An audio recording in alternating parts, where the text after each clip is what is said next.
Alors nous entrons à présent dans l'univers de la fac de lettres. Est-ce que vous pouvez nous la présenter? Bien volontiers. La fac de lettres est un appel vibrant à la croissance intérieure.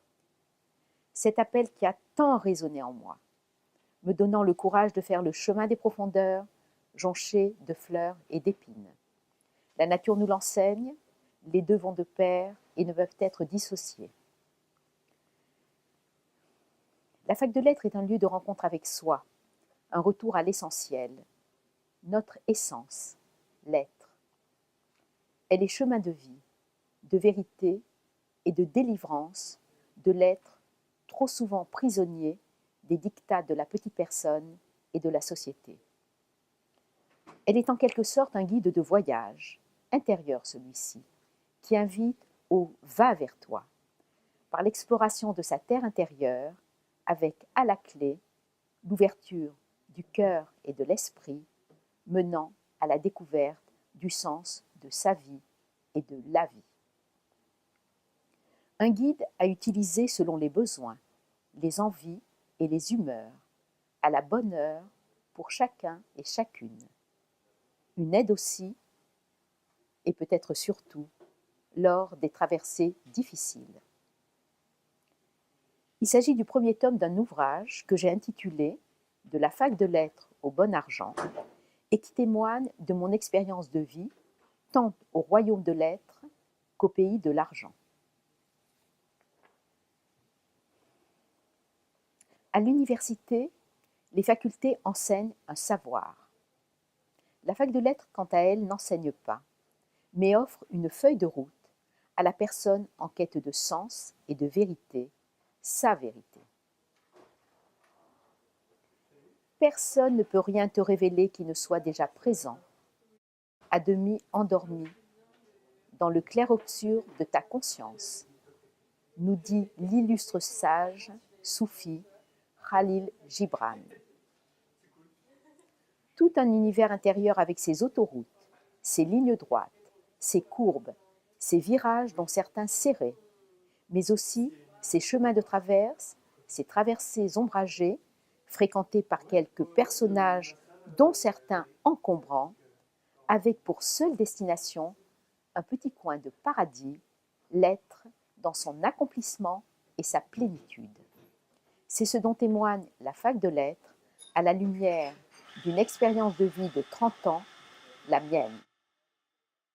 À qui s'adresse la fac de lettres?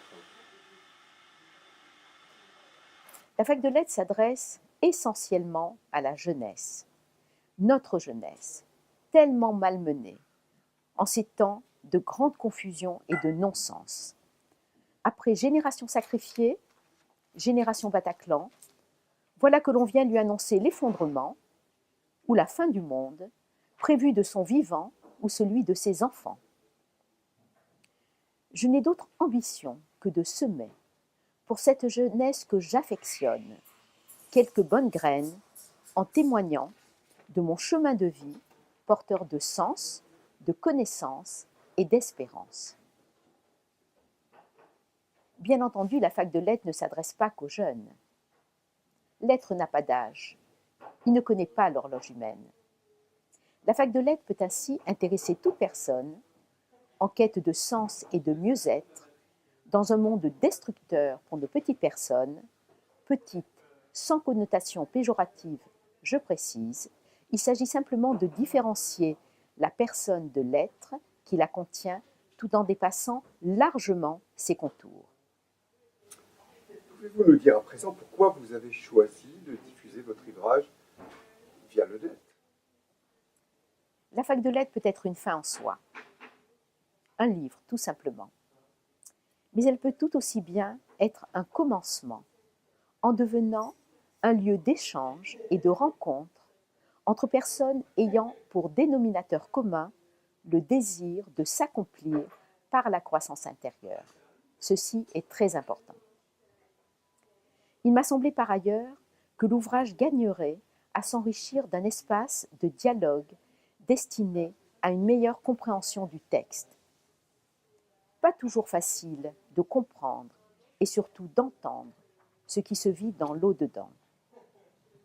C'est ainsi que m'est venue l'idée de créer, En parallèle de la chaîne, un site destiné à inscrire la fac de lettres dans un cadre vivant de dialogue et d'échange. L'ouvrage y sera dévoilé au fil du temps, à raison d'un ou deux chapitres par semaine, afin de permettre au lecteur de la première heure de la découvrir, étape après étape, s'agissant d'une feuille de route qui plus est, n'est pas toujours facile à suivre. Il vous sera possible de télécharger l'intégralité du livre. Je vous en fais cadeau. Et c'est un grand plaisir. Celui-ci sera également disponible à l'achat pour celles et ceux qui souhaiteraient se le procurer. En projet aussi, sa diffusion en audiolivre. Et après? Vaste programme.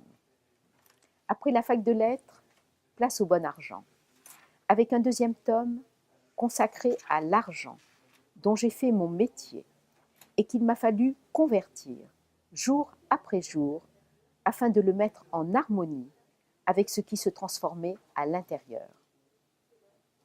Cet argent converti qui prend sa source dans l'être, je l'ai baptisé le bon argent.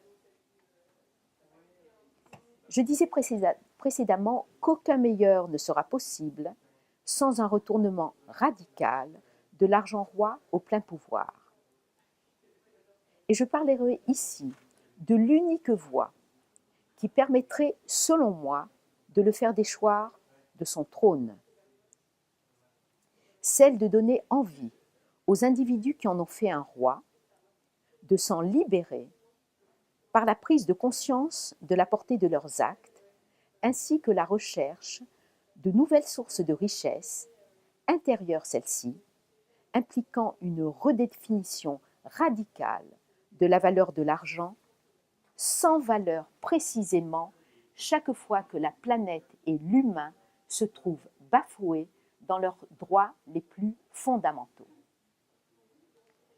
Leur donner envie aussi, en leur faisant comprendre combien nous avons besoin d'eux pour réussir la mutation en cours.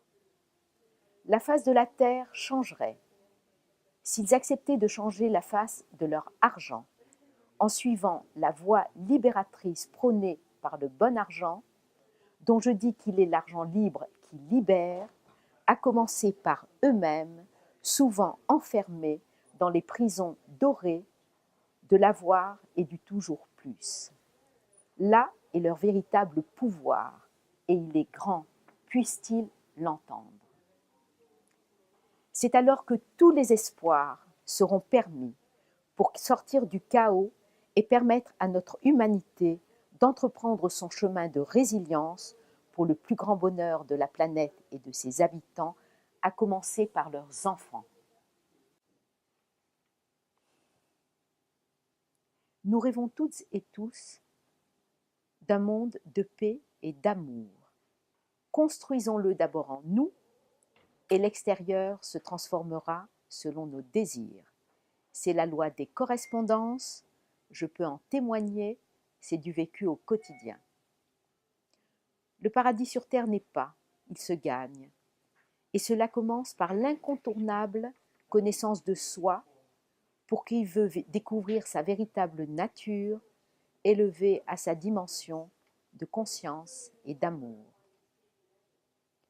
Il aura sûrement fallu le règne de l'hypermatérialisme, couplé à l'hyper-individualisme, pour que l'être puisse faire entendre le bout de sa voix en montrant la voie. Prêtez l'oreille, il nous appelle. La société de demain sera la société de l'être ou ne sera pas. Ensemble, construisons-la. Il ne s'agit plus seulement de se réveiller, il est grand temps de s'éveiller. J'espère vous avoir éclairé quant au pourquoi du comment de ma présence ici, sur cette chaîne, qui je l'espère deviendra aussi une belle chaîne de reliance entre les êtres, appelés de plus en plus à prendre les rênes de leur vie, de la vie, pour espérer sauver notre humanité en péril. Je vous remercie d'avoir pris le temps d'écouter ce que j'ai à vous dire. À très bientôt, je l'espère, pour découvrir la fac de lettres si le cœur vous en dit. Vous serez prévenus lors de la mise en ligne des vidéos présentant ces différentes étapes et conduisant au texte écrit.